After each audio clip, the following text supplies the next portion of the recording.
In this video, you'll learn how to set up auto selling on Binance.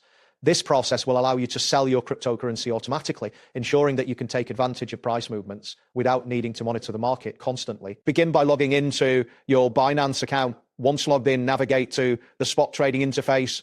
This can typically be found on the main dashboard. Look for the option labeled Trade in the top navigation bar and select Spot.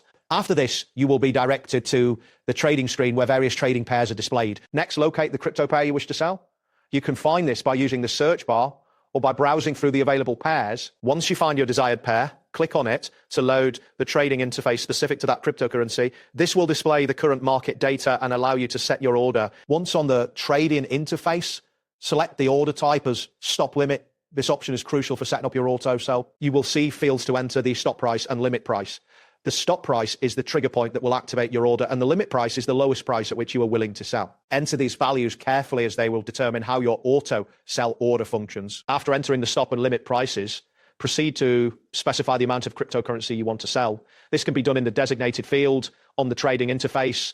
Ensure that the amount you enter does not exceed your available balance. Once you are satisfied with the enter details, confirm your order by clicking the appropriate button, usually labeled sell or confirm. Once the order is confirmed, the system will monitor the market for the specified stop price. When the market price reaches your stop price, your limit order will be activated and your cryptocurrency will be sold at the limit price you set. Be aware that large orders may take longer to execute depending on market conditions and liquidity. That wraps up today's guide. Thanks for watching and catch you in the next tutorial.